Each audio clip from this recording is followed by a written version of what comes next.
ভালো ভালো কাজ হচ্ছে সেটা কিন্তু দেখে সত্যি ভালো লাগছে। থ্রিলিং তো সিনেমা বাংলাতে হয়, কিন্তু এছাড়াও বাংলা কিন্তু বাজেটের অভাবে ওই লেভেলে একটা থ্রিল পাওয়া যায় না, যেটা লাস্ট অবধি আস্তে আস্তে একটা মানে সাসপেন্স ক্রিয়েট করে রেখে দেবে। তার আগেই অনেকে প্রেডিক্টেবল হয়ে যায়, না হলে অনেকে সেটাকে গোছাতে পারে না।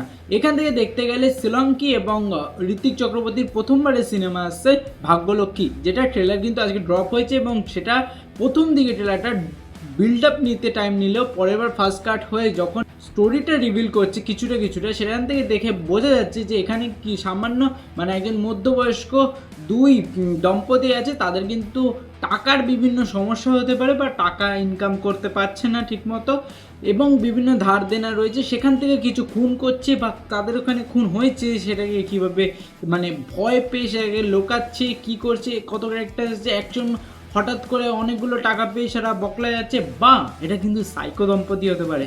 এইখান থেকে দেখতে গেলে সিনেমাটা বিল্ড আপ খুব খতরনাক লেভেলে হয়েছে। এছাড়াও ট্রিটমেন্ট যেটা মারাত্মক হয়েছে, লাইটিংয়ের কাজ মারাত্মক হয়েছে, যেভাবে শুটিং অ্যাঙ্গেলগুলো, যেখানে ক্যামেরার অ্যাঙ্গেলগুলো দেখবে তোমাকে সাসপেন্স ক্রিয়েট করতে বাধ্য করবে। ডায়লগ সাধারণ বেসিসই, কিন্তু ক্যামেরা যেভাবে কাজ করেছে দেখতে খুব ভাল লাগে। ঋত্বিক চক্রবর্তী প্রতিবারের মতোই অনবদ্য, এবং সোলাঙ্কিও ভালো কাজ করেছে দেখে মনে হচ্ছে। এছাড়াও এখানে স্বস্তিকা রয়েছে, যেখানে তার ক্যারেক্টারটা খুব বড় দেখানো হয়নি, কিন্তু মনে হবে কিছু একটা ইম্পর্ট্যান্ট রোলই রয়েছে।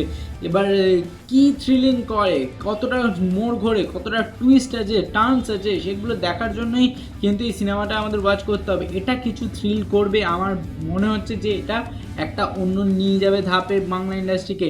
সিনেমাটা ওরকম অ্যাকশন ধাঁচে না হলেও সেটা কিন্তু একদম টান টান উত্তেজনা করে রাখবে তোমাকে। এটা কিন্তু একটা good sign of Bangla cinema. Bangla সিনেমায় কিন্তু খাদানের পরপর দেখছি যে সিনেমাগুলো হঠাৎ করে টিজার ট্রেলার ড্রপ করে দেওয়া হচ্ছে, সেগুলো কিন্তু দেখে মনে হচ্ছে বাজেট কিন্তু ইনক্রিজ হচ্ছে বাংলায়। সত্যি ভাল লাগছে যে বাংলায় এত ভালো ভালো কাজ হচ্ছে। তো বাংলা সিনেমায় এরকম কাজ আরও হোক, আরও ভালো হোক। To do subscribe.